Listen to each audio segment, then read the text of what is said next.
Почитувани, добро вечер. Гостин во емисијата Стаф е Јовица Станковски, актуелен советник на ВМРО ДПМНЕ во Куманово. Господине Станковски, добро вечер и за вас. Добро вечер и ви благодарам што ме поканите на вашата телевизија. Така, и јас ви благодарам што прифативте да гостувате во телевизија Плюс, за да поразговараме за актуелните случувања не само во Куманово, туку и нели на државно, на централно ниво. Она што ја одбележа последната седница на Советот на општината, која што беше посветена на советнички прашања, беше напуштањето на седницата од страна на советниците на Коалицијата за подобра Македонија, со образложение дека градоначалникот ја злоупотребува седницата за личен маркетинг. На што се должи оваа констатација на вашата советничка група? Советниците од ВМРО, ДПМНЕ и Коалицијата за подобра Македонија напуштија последната седница, која беше посветена на советнички прашања, од причина што постоеше очигледна тенденција да таа се претвори во еден вид политичка трибина на која ќе се дискутира се и се што, пред се прашања од високата политика, а ќе се занемарат прашањата кои се од интерес на граѓаните, какви што ВМРО секогаш поставува на седници, нели, со ваква намена. Граѓаните ги интересира дали кога ќе почнат обележување на пешачките премини, кога ќе се заменат некои оштетени семафори, кога ќе се заменат некои оштетени коловози, кога ќе се расчистат тротоарите, кога ќе се исчистат јавните површини во делови на градот кои се малку подалеку од централното, нели, градско подречје. И така, значи, прашања од нивен секојдневен живот, а тоа, значи, превасходно се разбира дека ги интересират и други прашања, меѓутоа во овој случај постоеше тенденција да се искористи седницата, да се каже дека Куманово е жртва на централната власт, дека се што се случува во врска во Куманово се е последица на некој лош третман кој го има градот од страна на централната власт, тоа секако не е точно. И заради тоа, не можејќи, значи, да поставуваме прашања кои се од животен интерес на граѓаните, ние решивме да ја напуштиме таа седница. На вчерашната пресконференција, председателот на Општинскиот комитет на ВМРО ДПМНЕ ги објави прашањата кои што како советничка група сте сакале да ги упатите до градоначалникот. Дел од нив се за кога ќе започне изградбата на канализацијата во населба Карпош, местноста Ливади, потоа за доизградба на канализацијата во Горно Којнаре и, како што кажавте, за обележување на пешачките премини и ред други. Истите тие прашања во писмена форма ќе ги доставите и до службите во општината. Мислите ли дека постои желба кај надлежните, односно кај локалната самоуправа и финансиска можност да ги реализираат овие проекти и овие, нели, ваши прашања, проблеми? Знаете, ВМРО ДПМНЕ воведе еден нов начин на однесување во политичкиот живот на Република Македонија. Тој начин на однесување е одбележен превасходно со она што се вика отчетност. Значи, кога ВМРО настапува со програма на некои избори, дали да се тоа локални или да се, значи, на републичко ниво, секогаш поединачно наведува што се ќе исполни ако дојде на власт. За разлика од тоа, другите партии, во случајов и СДСМ,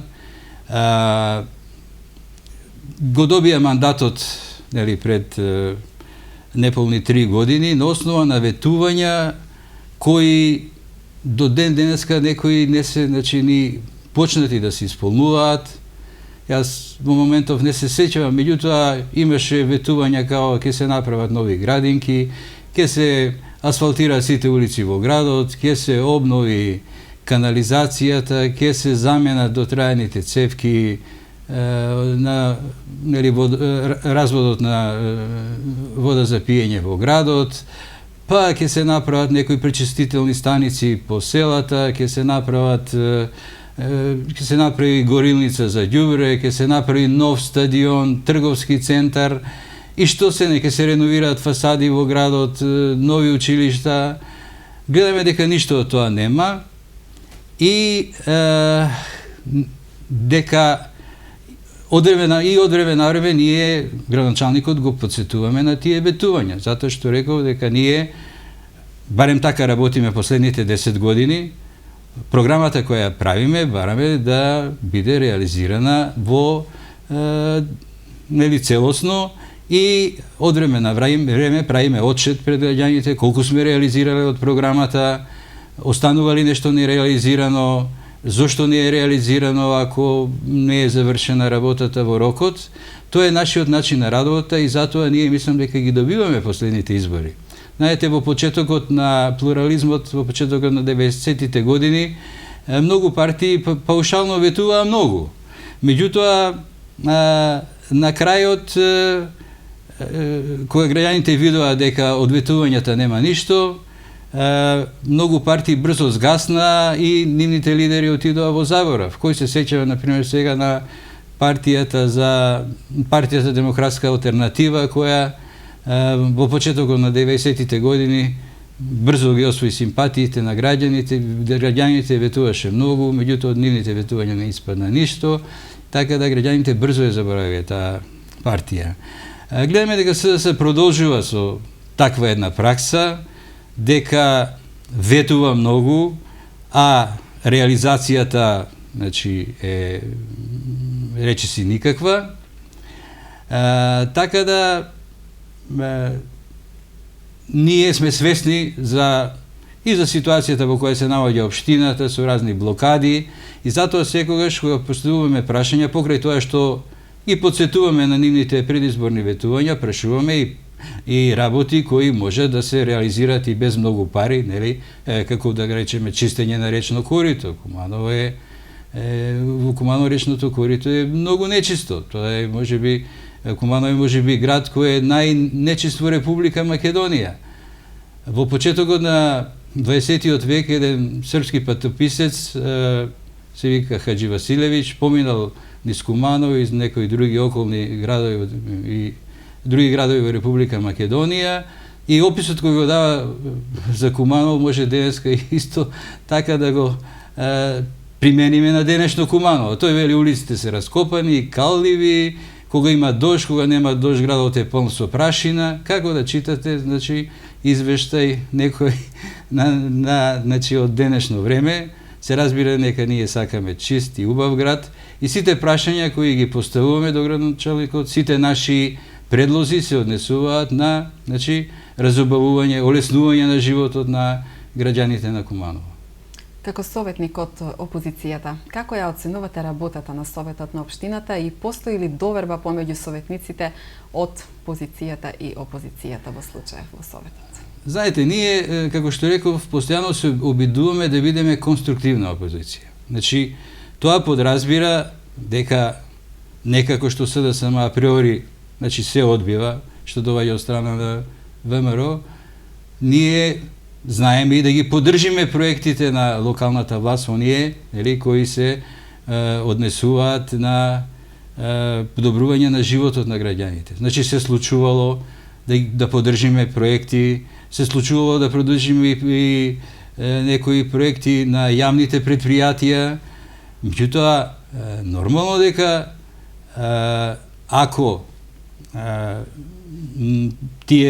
ако не постојат проекти, нормално ако некои јавни предпријатија со години, значи, влечат загуби, а не постои никаков план за излез од криза, се разбира дека ние тоа го критикуваме. Тоа е, значи, она што се вика конструктивна опозиција. Од друга страна, СДСМ е заробеник на таа нивна негативна кампања. Се што доаѓа од другата страна е негативно. Ако слушате и на, значи, што зборуваат и на ниво кој се однесува до централната власт и до нас како опозиција, значи се што ВМРО направило за задниве 10 години не чини, што се разбира е малку чудно, нели? Граѓаните веќе не веруваат на таква кампања и тоа мислам дека таквата кампања почнува да се свртува и против нив веќе. Како ја оценувате реализацијата на досегашните капитални проекти во Куманово? Во прв план тука мислам на гасификацијата, како и на затворениот пливачки базен. Не знам до кој степен се работите со пливачкиот базен, изгледа дека он е при крај. Што се однесува до гасификацијата, тоа е еден добар проект кој ние го поддржавме, нели?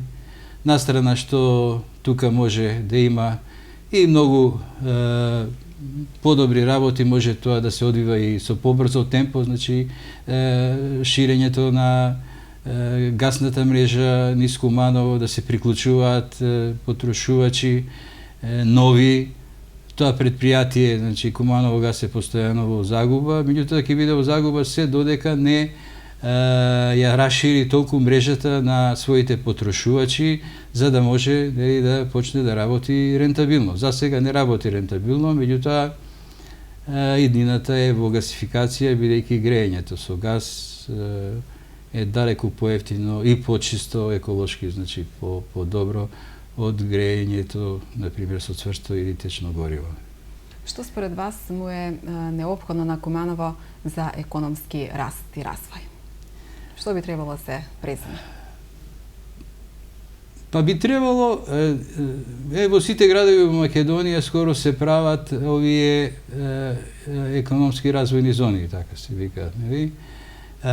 Таква зона има и предвидено градоначалникот во својата, нели, предизборна програма, со која го освои третиот мандат, во која дури предвидува дека во таа развојна зона ќе вработи околу 2500 луѓе. Нема ништо од тоа. Значи,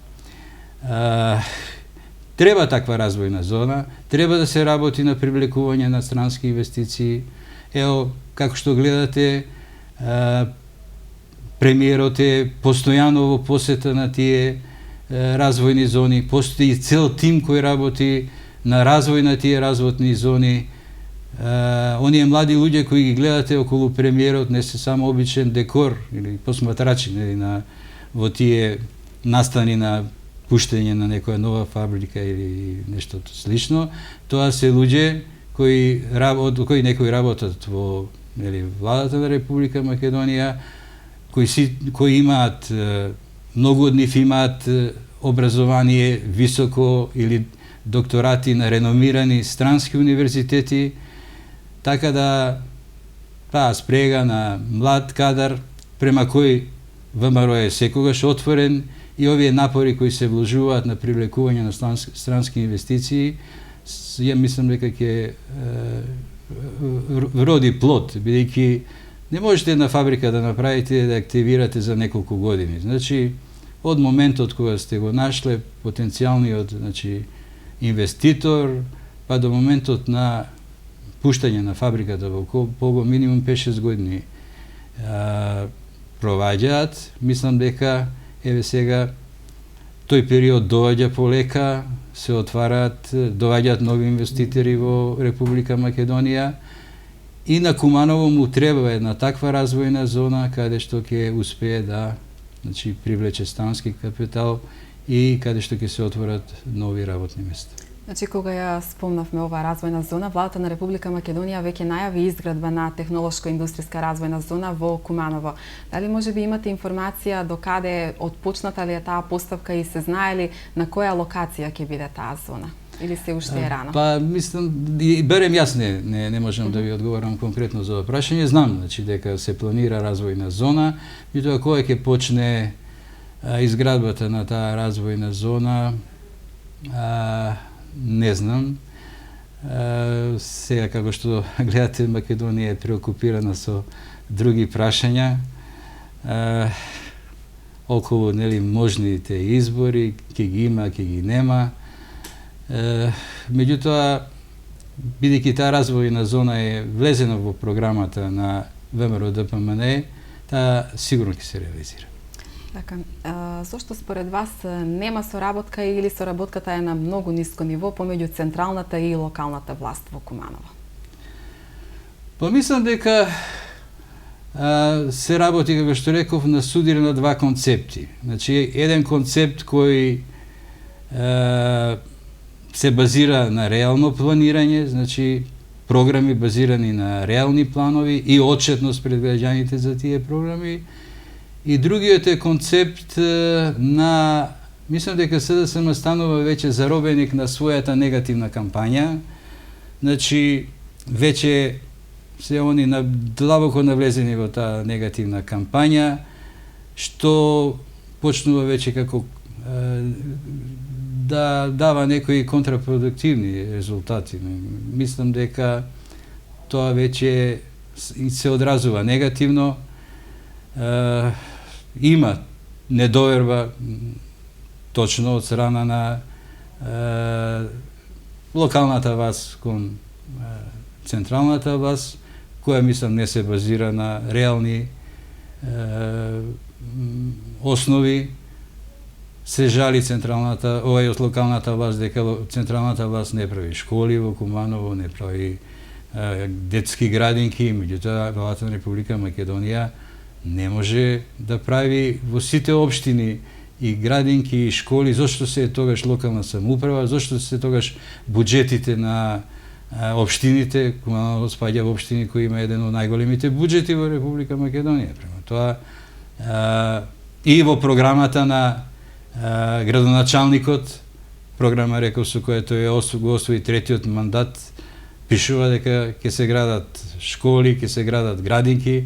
Никаде не пишува ќе се градат градинки ако подпомогне централната власт. Значи, се работи можеби за лошо менаџирање на буџетот на општината, кој треба да се усмери кон вакви капитални проекти, повеќе отколку кон други некои работи. Во Куманово бројот на невработени е некаде околу 30.000 невработени лица. Мислите ли дека владата преку проектите како што се Македонија вработува самовработување со кредитирање, дека навистина ќе доведе до намалување на невработеноста особено на младите лица, и дали на овој начин ќе може да се стопира или барем да се намали иселувањето на младите стручни кадри од државата, исто така и од Куманово? Па секако дека овие мерки кои ги превзема владата ќе дадат резултат. Впрочем, тоа дел од тие мерки се проверени во другите земји, значи не се тие мерки кои ВМРО ги измислил и сега ги нема никаде и овдека не сме сигурни дали ќе имаме резултати или нема да имаме. Тоа секаде каде што е, значи, добро поставено, секаде дало резултат, бидејќи не можат сите да се вработуваат во јавните предпријатија, а од друга страна знаеме дека по 80-90% од буџетот и во големите европски држави, значи големи високо индустријски развиените држави како Германија, Франција, 80% од буџетот и преку тоа го полнат малите предпријатија. Предпријатија со од 50 до 200 вработени, мали и средни предпријатија. Така да идината е тука во подпомагање на формирање на мали и средни предпријатија. Не мислам на предпријатија со минимален број вработени, иако и тие, значи, предонесуваат за вработување. Меѓутоа мислам дека владата има план и кој ќе биде реализиран понатаму за развој на мали и средни предпријатија кои треба да бидат, како да кажем, носители, окосница на стопанството во државата. Како партија започнавте ли со подготовките за предвремените парламентарни избори и на што ќе се фокусирате во наредниот период? Доколку не знаете што, значи кога ВМРО вели дека секогаш е спремен за избори, тоа е точно. Заради тоа што ние имаме постојана комуникација со нашите местни комитети, а ги имаме во сите населени места. Значи, секогаш сме во постојана комуникација со нив, а таа комуникација е двострана, бидејќи тие луѓе се постојано меѓу народот и ни ги соопштуваат. Значи, имаме повратни информации дали некоја акција сме ја добро направиле, дали некаде треба да се коригираме, така да ние постојано знаеме каде сме, значи како стоиме на терен, колку имаме наши членови, колку имаме симпатизери. Тука мислам дека ВМРО, СДСМ, ето така, оптеретен со својата негативна кампања, мислам дека ги прекина врските со базата и дека во почетокот на 90-тите години, значи кога плурализмот почнавме со повеќе партискиот систем, СДСМ релативно лесно добиваше избори заради тоа што покрај имотот од старата партија Сојуз на комунисти, таа наследи една мрежа на активисти, значи онаква како што слично има денеска ВМРО. Таа мрежа на активисти беше тогаш уште значи овака габаритна, бидејќи тука за партијата работеа и структурите на поранешниот социјалистички сојуз, тоа беше една гломазна организација која ги обединуваше сите партии, па синдикатите и така натаму.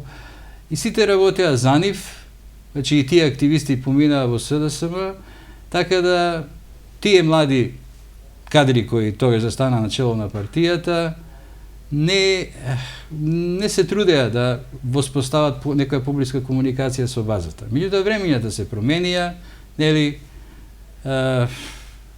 таа мрежа веќе се распадна, односно луѓето се веќе пасивизираат, кој се пензионира, кој природно оди, и СДСМ не успеа да ја, значи, обнови таа мрежа.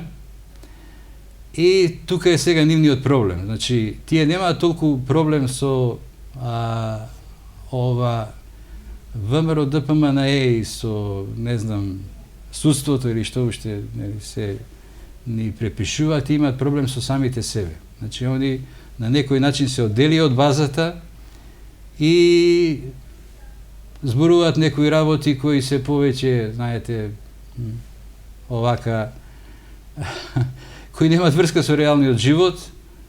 Дури и овие нивни кампањи кои сега ги гледаме, стиснати тупаници, не знам, кампови на слобода, тоа се нели речено со тешки зборови, меѓутоа тоа се препишани кампањи од државите во соседството, кои тешко може да се применат овде, бидејќи, знаете, во физиката има нешто што се вика критична маса. За да имате експлозија на атомска бомба, треба да имате соодветно количина минимална на, нели, полнење на тоа се вика критична маса. Се нема критичната маса, значи да направи преврат со такви кампови или со, велам, оние, таа успеа само до сега да ги привлече на своја страна и да формира една голема мрежа на невладини организации. Меѓутоа, со невладени организации и такви кампањи негативни не се добиват избори. Крајно, значи, власта се добива на избори. СДСМ може би малку повеќе рачунаше на странскиот фактор, меѓутоа никоја страна, значи, нема да ја земе власта на една партија и да им ја даде ним. Секогаш, значи, власта се добива на избори. Тоа СДСМ треба да го знае и дека треба да работи, значи, на тој план многу повеќе од колку што работи досега. Сметате ли дека Социјалдемократскиот сојуз и покрај тоа што упорно тврди дека нема да учествува на изборите, дека сепак ќе попушти под влијание на меѓународниот фактор и ќе биде дел од изборите на 24 август? Па јас се надевам дека ќе излезат на избори. Затоа што во моментот, значи, кога го водиме овој разговор, уште не знаеме што дефинитивно, нели, они се договориле и што дефинитивно ќе каже странскиот фактор. Меѓутоа, по мене, некои работи кои СДСМ ги бара се нелогични, знаете. Значи, вие можете да барате некоја застапеност, не знам каква, ваква или онаква во државната телевизија. Да се договорите околу финансирање на таа телевизија и така натаму. Да, не можете вие на приватните медии да им ограничите какви ќе бидат нивните коментари. Тоа го нема никаде во светот. Значи, еве, вие сте приватна телевизија, сега како тоа ќе изгледа, некој надвор да ви уредува вашата, нели, политика на дејствување. Тоа, мислам дека тоа треба да го сватат. Се разбира, значи, има некои регулации кои може да се воведат во поедини сегменти, нели? Меѓутоа, она што го бараат колку што чувме, нели, во последните денови, да има некои тела кои дури казни ќе одредуваат на телевизии, ако нивните коментари не им се допаѓаат и така натаму, тоа го нема никаде во светот. Последниве неколку години многу често се одржуваат предвремени избори. Што ова говори за една држава, каде што многу често се одржуваат предвремени избори? Па, сега дека зборува за една политичка, како да кажеме, една ситуација политичка која не е баш најповолна, да кажеме, за другите движења во општеството, мислам на стопанските движења, културата и така натаму. Од друга страна и сите избори чинат пари, значи и тоа чинење на изборите дали се локални или овие на ниво на државата се мерат со милиони евра. Значи се даваат непотребно пари на вонредни избори. Меѓутоа, во ситуација во која е Македонија, значи денеска, решението може да биде само излезот може да биде само преку вонредни избори. А дали ги има на 24 или малку по некој ден, нели, после тоа ќе очекуваме да видиме што ќе се случи на крајот на преговорите. Освен што сте советник, политичар, вие повеќе од една деценија бевте и директор на Кумановскиот музеј. Во 2001 година, како археолог, го откривте и Кокино. Кои се позначајните моменти поврзани со ова мегалитска обсерваторија? Сега малку од вашата стручна област. Добро. Таа област ми лежи повеќе отколку политиката. Точно е така, Кокино е еден извореден локалитет кој веќе го наоѓа местото во светското културно наследство. Тоа е локалитет за кој постои голем интерес не само во стручните кругови, ами и кај пошироката публика. Се помасовно е посетен, за жал уште не е доволно уреден. Еве ние кон крајот на пред, значи, летото, некаде во месец јуни, ќе организираме една голема меѓународна конференција, значи Кумановскиот музеј се јавува како соорганизатор. Добивме пари од Министерството и заедно со факултетот и Музејот на Македонија ќе организираме една голема конференција посветена на Кокино и на локалитети од тој тип, на кои ќе бидат присутни најголемите светски авторитети, значи археоастрономи, кои се бават со археологија и со астрономија. Имаме веќе позитивен одговор на дел од нив дека ќе присуствуваат на таа трибина. Тоа е нешто убаво за промоцијата на локалитетот. Од другата страна, владата одели средства да за наредниве 2 години Кокино се стави комплетно во туристичка функција. Тоа значи уредување на локалитетот со патеки за движење, со информативни табли, со аудиоводичи, дури изградба на мало музејче таму каде што постојано ќе има еден водич за туристите кои доаѓаат да го посетат локалитетот, така да се надеваме за наредниве 2 години дека Кокино ќе биде уредено онака како што доликува, нели, на еден голем европски локалитет како што е Кокино. Така, дали во изминативе 15 години Министерството доволно издвојуваше за овој локалитет? Или сега? Па, знаете, постојано ги финансираше ископувањата на Кокино, кои беа некојаш во поголем, некојаш во помал обим. Кокино влезе во тие така наречени локалитети финансирани капитални, нели, проекти на владата на Македонија кои се финансираат директно од буџетот на Република Македонија и во таа смисла истражувањата на Кокино се завршени. Значи, тие пари помогнаа да се завршат истражување на Кокино, сега останува, значи, овој дел да се уште малку пошироко афирмира Кокино, да се направи пропаганден материјал, да се од наша страна ние го афирмиравме во стручните кругови во светот. Сега останува, значи, да се уреди за пошироката публика.